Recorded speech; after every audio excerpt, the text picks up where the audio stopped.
Hi. Thank you. Thank you. This is an airline you've probably never heard of, but they have a rather sizable fleet of about 40 737s operating to, at the time of writing, a whopping 74 destinations radiating out of Kuala Lumpur International Airport. That's more destinations when compared to Malaysia's national flag carrier. So who are they? When I mention the parent company, suddenly everyone knows who they are for all the wrong reasons.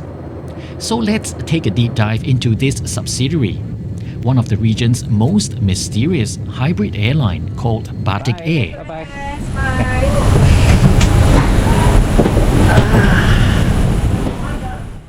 Step 1, wake up early, gonna rise with the sun. Step 2, get some good, some food in you. Step 3, think real hard about what you wanna be. Step 4, everybody just do your thing. Wake up, today's gonna be a good day. Wake up, today's gonna be a good day. Wake up, today's gonna be a good day. Wake up, today's gonna be a good day. Wake up, today's gonna be a good day. G'day guys, and welcome back to my video. And I'm coming to you from Perth International Airport, and this is Terminal 1. So I'm heading on an international flight today with Batik Air from right here in Perth to Kuala Lumpur, Malaysia. So come along with me to see what this strange little airline is all about. Let's do this. Step 4, everybody just do your thing. If you're new to my channel, my name's Brian. Born and bred in Singapore, I now call Australia home, and I create heaps of flight reviews, the occasional train journey, and destination vlogs.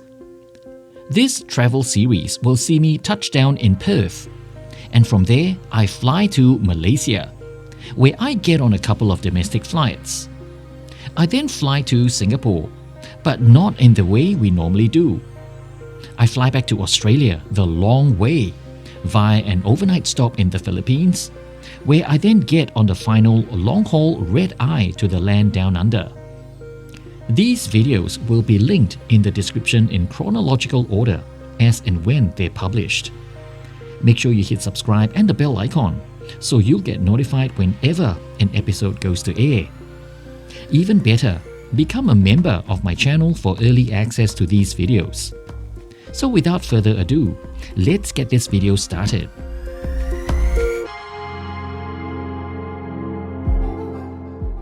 We cannot talk about the beginnings of Batik Air without getting Indonesian politics involved. Let's take a quick run through and head back to 1997, when the Asian financial crisis, which began with the crash of Thailand's economy, swept through the region, and every country from North Asia and all the way to Southeast Asia saw the value of their currency plummet to unbelievable historical lows. One by one, countries with a weak fiscal policy saw their economies implode, and with that, societal breakdown was the next progression. Indonesia was battered really hard, with much of the country descending into chaos, and riots destroyed whatever remained of a civil society. The long-ruling President Suharto, who had ruled the country since 1967, was finally forced to resign in 1998, ending decades of political repression and widespread human rights abuses. Suharto's resignation marked a pivotal time in Indonesia's aviation industry. Up till that point, it was tightly regulated. With Garuda Indonesia as the state-owned flag carrier, the smattering of other airlines had owners who were either friends of the presidential family or were partially owned by the first family themselves.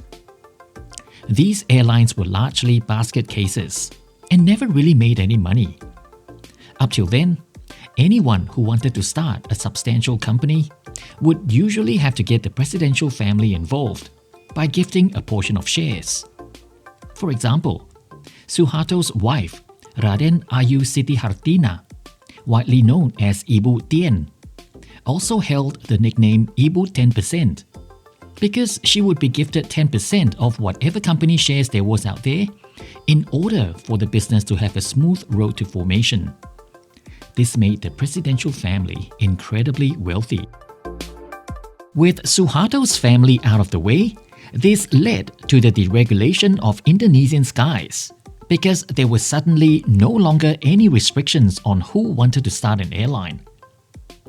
There is a lot of wealth in Indonesia, which means anyone who had the financial capability to start an airline could do so. Heading into the new millennium, with a newfound political democracy in place, there was a literal explosion of the number of airlines which appeared. Some were formed and never took to the skies, while many others appeared and floundered along the way and died. Basically, anyone who had a name and just stuck the word air behind it, and voila, a new Indonesian airline was born. Out of this chaos of deregulation, Lion Air was formed in November 1999. All checked in, so I've got the boarding pass. I'm in seat 3A for this flight 152 to Kuala Lumpur. It is 2 hours late, so the incoming flight is late, OD 151 from KL. That'll be interesting because I'll get into KL just before 1 a.m.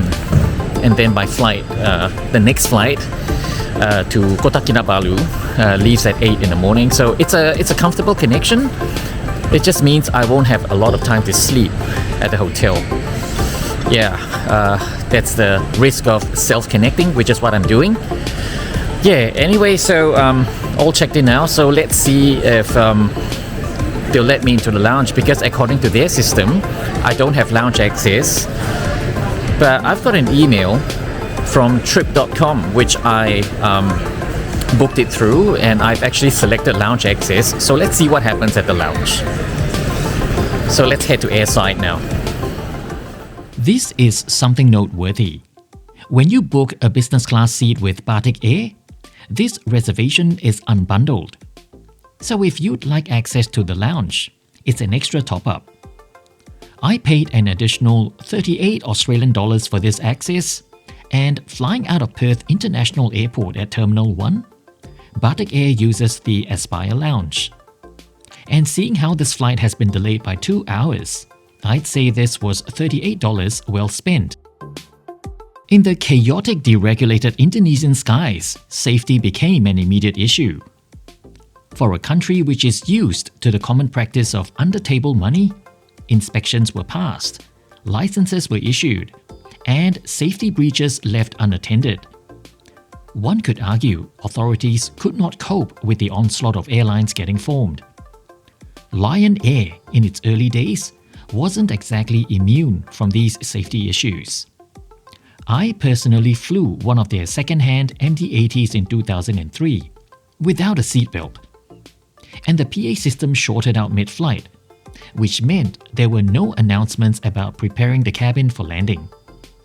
So we landed, with tray tables still deployed, seats reclined, and I reckoned some sleeping passengers with their seatbelts unfastened weren't even aware we were landing until touchdown, as the plane shuddered and came to a stop on the runway. Ah, the good old days.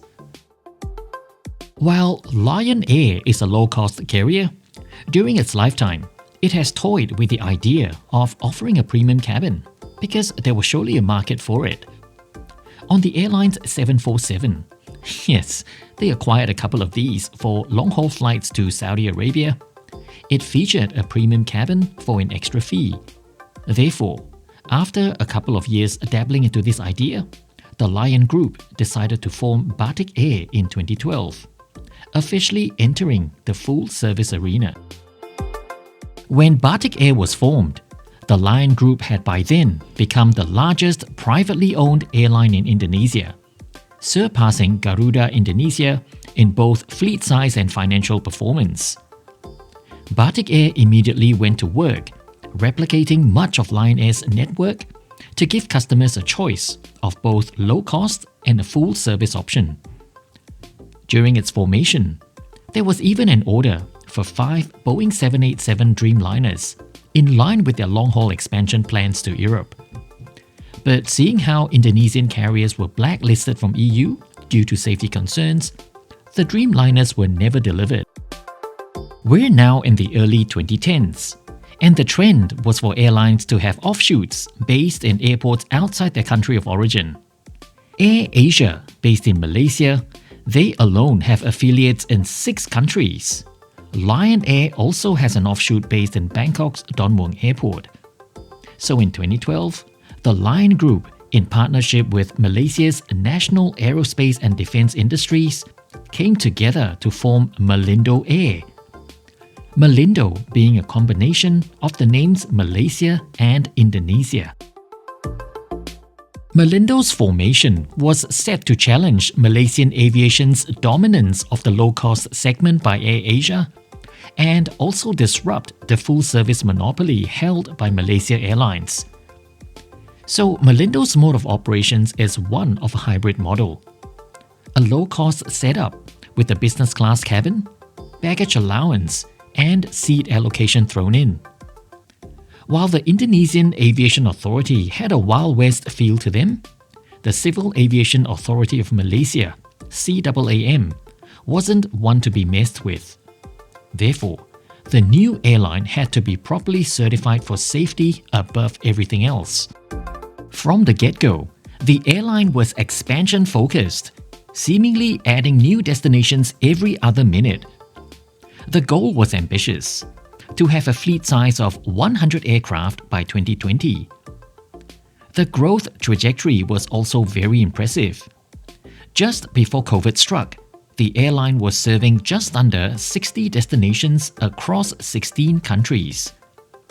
In 2017, Malindo was also the first airline in the world to fly the Boeing 737 MAX 8, which went on to be famously grounded due to its crash-happy nature. No fault of the airline though. The pandemic threw another spanner into the works of this fledgling new airline. Before it could churn any meaningful profits, global aviation grounded to a halt. The airline had to downsize by reducing its workforce by half and halting any further aircraft deliveries. While airlines like Air Asia and Malaysia Airlines used the grounding to diversify and create new revenue sources, Malindo was slow to react and continued to bleed financially. Malindo Air emerged from the pandemic extremely battered and bruised, some 30% smaller, and with a leaner workforce set off to rebuild the airline with the current fleet of 737s. The Lion Group had also used this opportunity to rebrand Malindo Air into Batik Air Malaysia, in an effort to consolidate its full-service arm within the airline group. By 2023, Batik Air's network in total, which includes both Indonesian and Malaysian affiliates, looked like this. And this airline operates some of the world's longest 737 sectors. So here we are today, boarding a flight with Batik Air Malaysia, still sporting its previous Malindo Air livery. Operating flight OD-152 this evening was Lima November Papa, a Boeing 737-800, which first flew in November 2014. It was delivered factory fresh to Malindo Air, making her just over 10.5 years old at the time of writing. As the livery across their fleet is in the process of changing over to Batik Air Malaysia, in the interim, these aircraft still carrying the Malindo color scheme will feature this decal to avoid confusion. One of the things I love about flying airlines from this part of the world is their uniforms. Batik Air has taken the Kebaya path, just like Garuda, Singapore Airlines, and Thai Airways. And I think it's a stunner, with their intricate lacy tops and patterned sarongs rounding everything off.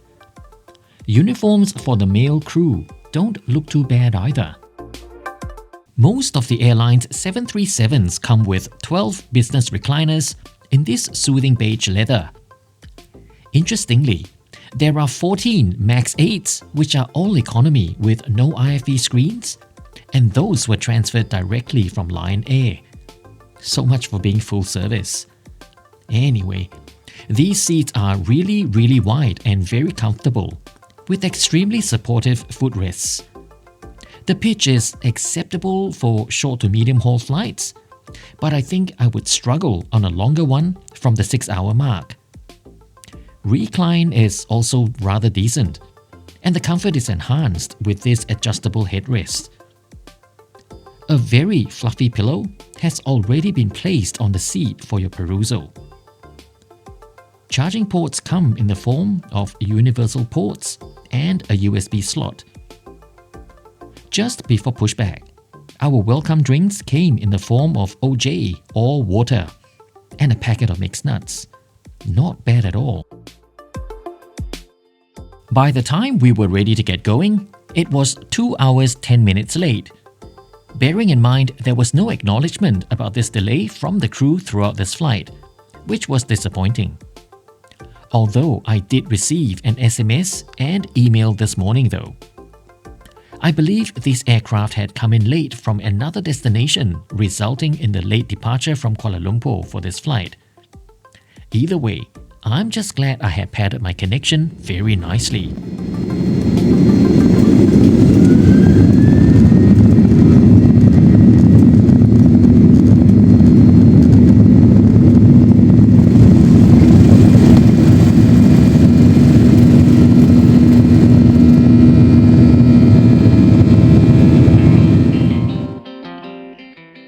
Such a pity about the 2-hour delay.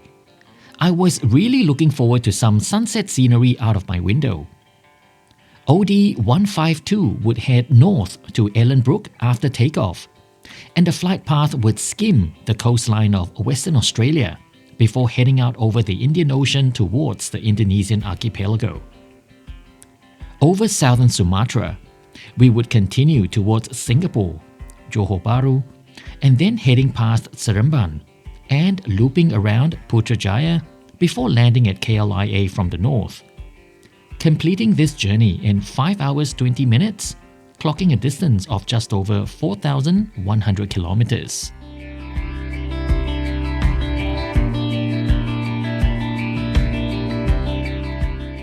As we settled into our cruising altitude, the lovely cabin crew firstly drew the curtains behind us very quickly. Afterwards, our dinner orders were taken. Note that we had 3 options to choose from: beef with potato, lamb biryani, or the Thai green curry chicken. The last 2 spicy options came with rice.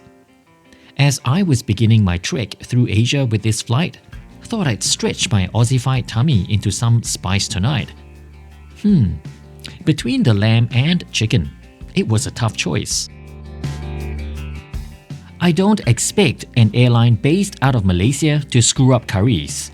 My Thai relatives would be very proud because this green curry tasted exactly like what you'd find bubbling away in my grandmother's kitchen. It was fragrant, packed full of spicy goodness. And yes, the chili hit was definitely there. I was so tempted to ask if they had any more lamb biryani. Shrinkflation has definitely hit this airline, because in 2016, I flew them when they were still so fresh and new, and this was how the meal tray looked like. Tonight, we were definitely missing a couple of items. Perhaps it's a sign of their post-COVID situation. None of their IFE screens were working. And a little birdie from within the airline has told me Batik Air has not renewed their license to operate this feature. Once again, I circled back to 2016 when headphones were part of the gear placed on your seat upon boarding. And the IFE options were rather feature-packed, with responsive touchscreens, and were high definition. This feature was also available in economy class. Back then, they touted themselves to be a modern breath of fresh air in the Malaysian aviation industry. Tonight, we did not even have Wi-Fi connection. Impressively, an amenity kit is provided in this pretty little case. There does not seem to be any sort of luxury brand partnerships, but you get the basic usual suspects of eye shades, slippers, and oral hygiene items. Would you like to get your hands on one of these pretty little things? And now you can, because I've got not one, but I've got two of these beautiful Batik Air amenity kits to give away. Just leave a comment on this video and let me know why you want this Batik Air amenity kit, and sign off with your Instagram handle, because I only have 3 conditions. Number 1, you must be a follower on my Instagram, and number 2, be a subscriber on my channel, and number 3, you have to live in Australia. Because at the end of August 2025, I will pick a winner and then I will send this kit to you for free. So leave a comment and good luck! So here we are, in a darkened cabin midway through a 5.5-hour flight with no Wi-Fi, no usable IFE, and I started to get a little squirmish, shifting my lounging position from the right butt cheek to the left, and then repeat. Here's an earlier footage of the seat pocket contents. And since I was so bored, I actually read the in-flight magazine page to page just to pass time. After an hour or so, I decided to ding the call bell and had a delicious serve of teh tarik, which is a Malaysian milk tea. Absolutely delicious this is, but so bloody fattening. Flying from Perth to Kuala Lumpur, the flight path journeys over a whole lot of nothing. So when I suddenly saw the bright lights of a city, like this one over Bandar Lampung in southern Sumatra, and the dramatic cloud cover over the island of Singapore, this is an indication the flight was coming to an end. So it's the perfect opportunity to summarize this video. To mark the conclusion of in-flight service at the pointy end, hot towels were passed out for us to freshen up prior to descend. I thought that was a very nice touch. Which brings me to the positive aspects of this airline, the in-flight service. If you were to squint your eyes, the cabin service levels are no different from Malaysia Airlines. Smiles were generous, interactions genuine, and dinner was above average. But I cannot ignore how much of an empty shell the airline has become. And I know this because I flew them on a handful of sectors in 2016. I left Australia for a 6-month sabbatical, and I based myself in Kuala Lumpur and Langkawi during that time. I flew Malindo and Batik Air Indonesia a lot. They were fresh, new and exciting. I even had a private chauffeured van transfer to board my flight in Jakarta. Tonight, the vibe felt very tired. As this flight was done in the dark, what I could not capture was just how old the cabin felt. Seat fittings were loose and creaky, and we cannot ignore those blank IFE screens, which is a constant reminder of what the airline used to be. I'll revisit 2016 one last time, because there was a short period when Malindo was full service, as illustrated here with this photo on a short 40-minute flight between Singapore and Kuala Lumpur. We were given snacks and a full drink run. These days, it is purely buy on board in economy. According to Batik Air Malaysia's bosses, they have climbed back into profitability from 2022 due to the quick resurgence of international travel. But we'll probably never know for sure because Lion Group, being privately owned, do not have the obligation to publish their financial statements for public consumption. Batik Air Malaysia plays a crucial role within the Lion Group because it acts as a feeder into the hubs of Kuala Lumpur, Jakarta, and Denpasar, where Lion's various other subsidiaries take over to complete the journey. FYI, I paid a total of 1,112 Australian dollars for this one-way non-stop journey in business class. There was a one-stop option via Denpasar on Batik Indonesia and Batik Malaysia respectively, and that was available for 980. But that option was gone by the time I was ready to book. Otherwise, that would have been my pick. A quick look at a random date 2 months from now. Malaysia Airlines, the other non-stop competition, charges about $1,000 more. So who would you pick to fly between Perth and Kuala Lumpur? Let me know in the comments below. For now, let's join live Ryan on the ground. And selamat datang ke lapangan terbang antarabangsa Kuala Lumpur.